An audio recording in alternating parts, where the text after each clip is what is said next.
topic you have given. Huh? So I will try to make an introspection of whatever we are doing on a daily basis and see what it takes us, where it takes us. Okay, these are the usual investigation that we do: routine X-rays, routine blood counts, biochemistry, KFT, LFT, coagulation profile, calcium, magnesium, CRP, maybe ProCal wherever it's available, arterial blood gas. Then we are very prone to sending endotracheal aspirates or a lavage fluid or catheter associated, by a specimen of urine. Many times we do send single blood culture, catheter tip, endotracheal tip. Now where do they all stand? So it's a given most of the time that we order. There is a standing order that all ICU patients will be X-rayed on a daily basis, routine daily X-ray. So it usually happens 6 to 8 a.m. The portable machine is there, and serially they take all the X-rays. Have you stopped to ponder whether there is a real utility coming out of it, or it is a done thing so we are doing it, or out of fear that we may be missing something that we are doing it, and we haven't checked whether these questions, if we don't do daily X-rays, what is going to be the harm? And if you're doing daily X-rays, what is going to be the benefit? We haven't done a benefit versus harm assessment. The obvious harm is there. Yes, it may add to your cost to the patient on a daily basis, and then radiation risk.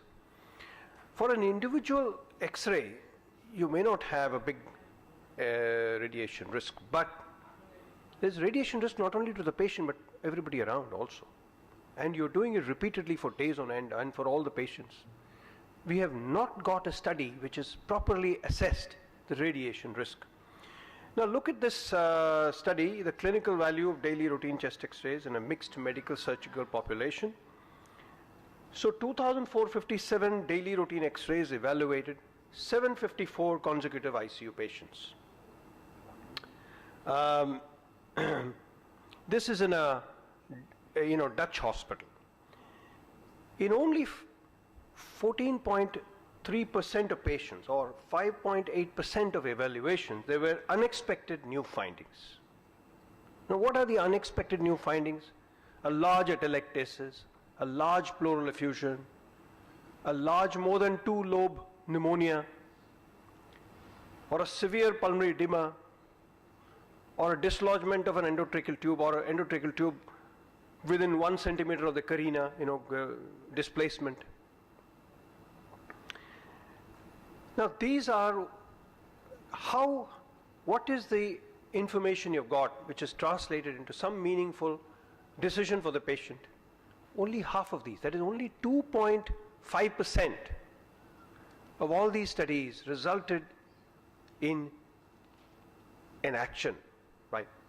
Now could you not have had this action through evaluation of the patient individually and on order X-ray rather than a routine X-ray? Is something to ponder about.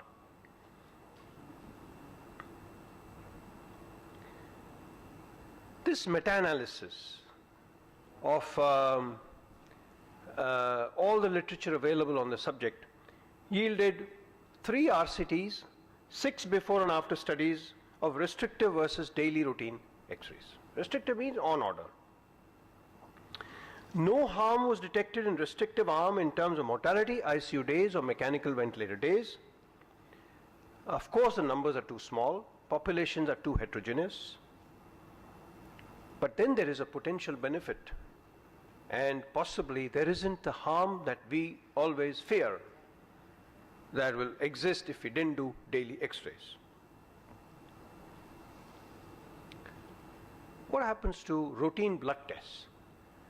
In one study, they found that on average, 105 ml of blood is taken for every patient, right? On a routine basis, not on order or in answer to a question. 105 can yield, one of the causes of anemia is iatrogenic, is drawing of this blood. And this may prompt also a transfusion. And Om just told us that transfusion is associated with more infection risk, and we all know it. There are risks of transfusion, infective and non-infective. You can have a trally, you can have a taco, and apart from that, serious infections associated with transfusion. So you create a problem, then to answer to that you do another thing and you create another iatrogenic problem. Add to that is the cost. Blood transfusions cost a lot. But for this important question, there are no RCTs, meta-analysis, systematic reviews or guidelines. There are no guidelines whether we should do or should not do routine, standing orders for blood tests. There are 5 non-randomized studies and 1 economic evaluation. 3 studies stopped standing orders. On the HIS you stop standing orders. And then it's only prompted by, and the rule is the doctor has to write the order every day of any blood test. So that presumably will be triggered by a clinical question. One study showed 50% results were normal and 32% were consecutively normal. This was a Brazilian study.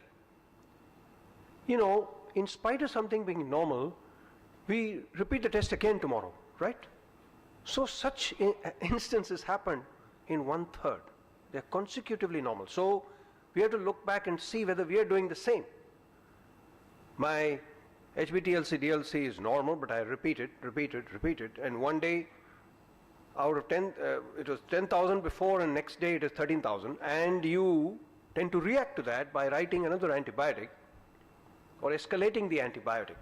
So this is another serious problem. You find an inconsequential change and you respond to it with a sledgehammer, so you create double jeopardy for your patient, right? You subject him to risks of new medication, new resistant bug colonization, and cost and toxicity. My God. So this happens repeatedly in our midst, unthinkingly. If you don't react to the TLC elevation, your colleague will come and react to the TLC. So you create this situation in which somebody is going to react to it only with escalation of therapy. Similarly, arterial blood gases. Now there is a tendency among all of us that you got continuous monitoring of oxygen saturation. It has its limitation, I agree. But many of us want to predicate ventilator settings only with ABG, only with PaO2. But such a guideline doesn't exist. Although it may be, in some instances, you've got to find the correlation, but then routinely doing ABG just to set the ventilator has not shown any benefit. Normalizing ABG is not a goal anyway. And then practices such as doing ABG while weaning a patient 1 and 3 hours after extubation has shown no benefit whatsoever. Now, I want to touch upon another very important area, which is the doing of cultures, right? Now, Om said we must, of course, write appropriate antibiotic therapy, which is guided by the floral pattern in our setting. But how do we assess the floral pattern? We assess the floral pattern by sending very poor quality samples. We assess floral pattern very many times just by sending cultures from areas which are bound to have more colonizers than pathogens. So we don't sample properly, we don't sample thinkingly, and then we interpret them directly without understanding. We all know there's an impact of inadequate antibiotic therapy. We all know this slide. There is greater mortality with inappropriate therapy. Therefore, what we have done is a pendulum is swing the other way. We hit hard, hit fast, whatever happens, right? So it's ruined the atmosphere, ruined the ecology in the ICU. ICU is the epicenter of all these multiply drug-resistant organisms. There is a war against antibiotic resistance today, but the terrorist is here in our midst in the ICU. If we do not control, we do not contain in our midst, then somebody else will. International fora will do that for us. Because this is on. Because wherever, just like there is any seismic activity anywhere, it affects a wide area, it can affect the whole world. Similarly, this is worse than that. Resistant bugs can spread anywhere. It occurred in Delhi, it went to Norway, it went to Canada, right? So NDM1 is like that. It may not be Delhi, I don't know where it came from, but Delhi name has been permanently linked ignominiously with this bug. And now other cities of India are not exempt. There will be more eponymous bugs, and we'll become famous like that. So when we are hitting hard and fast, and we don't take to the other guidelines of the Tarragona strategy, focus, focus, focus, find the source, source, source. We don't look at that. We only look at the first bit. Then we are going to produce more and more of these bugs. We find these isolates more and more MDR, and then we are driven to write empirical antibiotic therapy accordingly. Then where is the break in the vicious cycle, right? You can see carbapenem resistant Pseudomonas aeruginosa in our midst is almost 90% now. But if you see, these are the European figures, survey. SCM is Sweden, medical ICU, okay? 1, 2, 3, 4, so many medical ICUs in Sweden. You just see the resistance burden is so low, 0 or maximum up to 33%, because the antibiotic consumption is the lowest in this place. The DDD, the defined drug dose per 1,000 patient days, is just 400, right? Look at this, Turkey, TR. Turkey is the highest, right? Turkey is highest because the defined drug dose burden, the consumption is 4,000. And I showed you yesterday, in one of the hospitals where I worked, the DDD was 9,000 the first year and 20,000 the third year. You can imagine the burden that we are creating. And we think all that we see is infection. Whatever we isolate is infection, so we write an antibiotic, then we escalate the antibiotic. If there is no growth also, we escalate because the TLC is, which was 11,000 is 13,000 today, right? Or CRP is high, or something else is high, or there is a fever you don't understand, then you just escalate the antibiotic. That is why it's happened.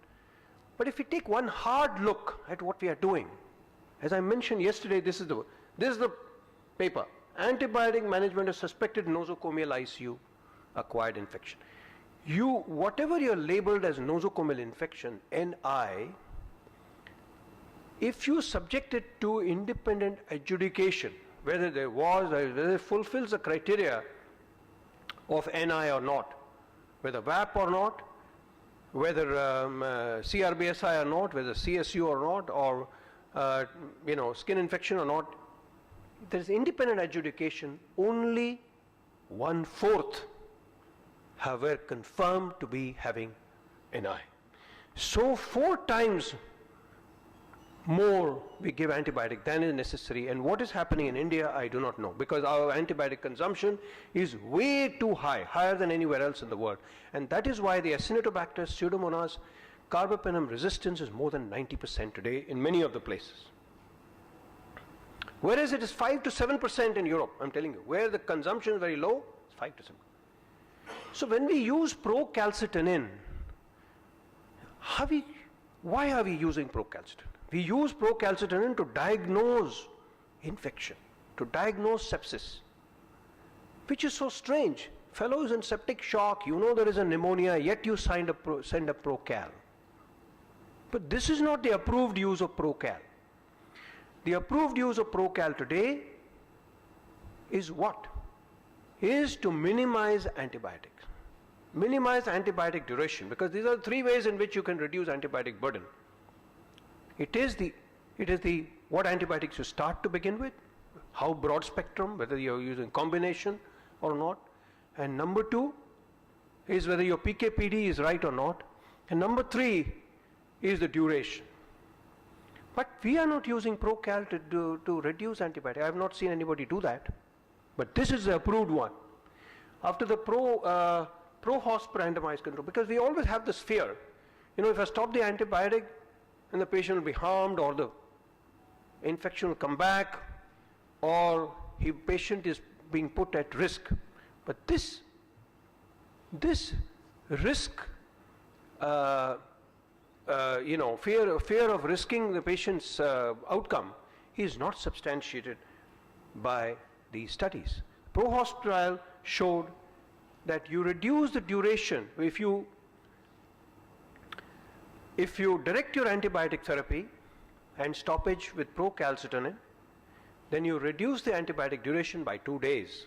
Whereas it is 8 days, it becomes 6 days, and thereby the cost comes down, the toxicities come down without harming the patient in any of the outcome measures, including mortality, ICU or hospital days. After that study, there have been meta-analysis on procalcitonin guided therapy in intensive care unit patients, a systematic review and meta-analysis of 5 studies. You can see that there is no difference in hospital mortality in this forest plot. There is no effect on hospital 28-day mortality. However, we must, as I said, we cannot make a doctrine out of everything. We cannot afford dogmas in this complex critical care issue. All of them use different algorithms. Somebody said, if PCT comes down to 90%, then I will stop antibiotic. Somebody said, if PCT comes to 30% on day 3, if it came down by 30 to 35%, I'll stop. Okay. Another study said, if the PCT comes to between 0.5 to 1, I will stop. If it comes to 1 to 2, then I will recommend that you continue. If it is more than 2, then I'll strongly recommend you continue it. So these were the differences in the approaches. The fact is, all these studies did not show harm to the patient. So this is contrary to what our belief, general belief and apprehensions have been. Because of these ambiguities, there are 7 trials which are registered and ongoing on this subject. So our thinking in India, Om said he would invite opinions on how to contain antibiotic resistance. One of the most important thing is we have to see what we are sampling, why we are sampling, and are we trying to contain antibiotic burden or not? Are we being Panem sparing in our thinking? I agree, you have to see floral pattern in the hospital. But then we seem to be writing Panem or broad spectrum antibiotic even for malaria, even for undifferentiated tropical fevers. I don't understand. No, Suneet Singhi and others wrote a beautiful guideline for undifferentiated tropical fevers. What did they recommend? When you didn't know, and it came from the community, ceftriaxone and doxycycline. Not a bunch of everything, not piperacillin, tazobactam or Panem, but this is seen in practice. I have seen young people coming with pneumonia are being given Panem. So this is not justification that we are having nosocomial infections of GNB and ESBL in the hospital. Doesn't mean we treat tropical infections also with these antibiotics. You got a gluteal abscess, you treat with a Panem. I have seen people with staphylococcal infections being given, community-acquired staphylococcal infection being given vancomycin and also Panem. For everything and anything, whether you understand or not, we're giving broad-spectrum antibiotics, and it's driven by what? By poor sampling. We keep sending these surveillance cultures. What do you expect? You start a Panem and 3 days later you send a pan culture. I have also seen this terminology being used in many of our hospitals. You don't understand something, you send a pan culture. What does it mean? You expose the patient to carbapenem, then what will you grow? You're going to grow Acinetobacter. Because that is the colonizer of today. It's not the pathogen of today. What used to be Pseudomonas before has been transformed to Acinetobacter today. That is the colonizer. The MRSA which we didn't have, if we are finding increasing incidences because of antibiotic exposure and poor general infection control. So instead of doing that, we simply send cultures and react to them, uncritically, then we are only going to add grist to the mill.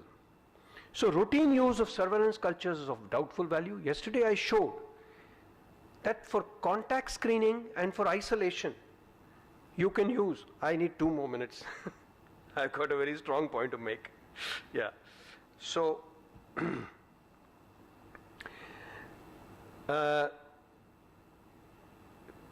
current studies show that universal decolonization rather than targeted decolonization is the need of the hour. Universal decolonization is a chlorhexidine baths. I do not know how economically it's not been worked out, whether it will be in our favor or not, but this is the way we have to think, rather than keep sending cultures, because that's also expensive. Instead, you can give that patient a chlorhexidine bath at arrival rather than send 7 cultures, right? There is no value of CVC or endotracheal tube tip. That CDC has also clearly given this guideline. No value of routine CSU culture unless there is some systemic. Because just sending from drains and catheters, you're going to grow these colonies, that's it. And no value of single blood cultures, right? No value. You must send in the ICU 2 venipuncture cultures. If you send through a CVC or an arterial, well, it's not the best of things, but then always send a peripheral one as well. So how do we diagnose infections? Not by